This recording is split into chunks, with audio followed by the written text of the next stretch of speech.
RSS एक कायर संस्था रही है और आज भी है। मैं उसे कायर क्यों कह रहा हूं उसे ध्यान से सुनिए। इनकी जो विचारधारा है उसमें मुसोलिनी और हिटलर इनके गुरु के भी गुरु रहे हैं।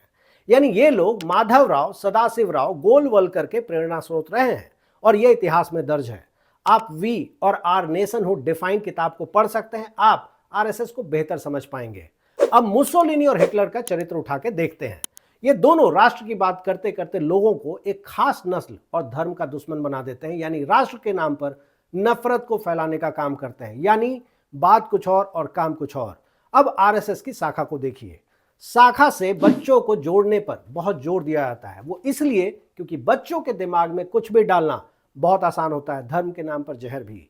शाखा में भारत की स्वतंत्रता के बारे में बच्चों को यह बताया जाता है कि स्वतंत्रता इसलिए मिली क्योंकि हिंदुओं की चेतना जग गई थी। वो ये नहीं बताते कि स्वतंत्रता आंदोलन में हिंदू, मुस्लिम, सिख, ईसाई सब ने भाग लिया था, सिर्फ एक को छोड़ करके, और वो था आरएसएस। आरएसएस दुम दबाकर बैठी हुई थी, अंग्रेजों की चापलूसी में लगी हुई थी, और ऐसा इसलिए कि कहीं उसे जेल ना जाना पड़ जाए। और ये सारी बातें इतिहास में दर्ज हैं। आज भी मोहन भागवत गला फाड़ फाड़ के देश में रहने वाले सभी पर हिंदू होने का ठप्पा लगाते रहते हैं, और वो भी जबरदस्ती। मतलब उनके हिसाब से हिंदुओं के अलावा भारत में कोई रहता ही नहीं है, और अगर रहता है तो भारतीय नहीं है या फिर सेकंड क्लास सिटीजन है।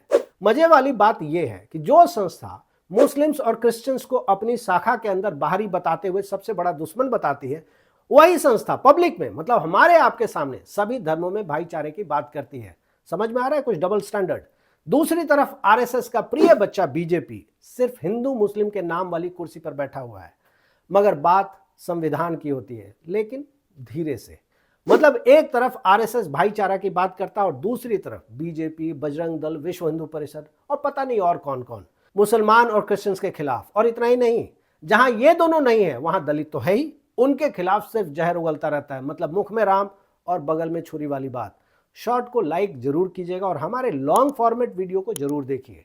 इतनी ईमानदारी से बात रखने के लिए सब्सक्राइब तो बनता ही है, इसलिए कर देंगे तो अच्छा लगेगा।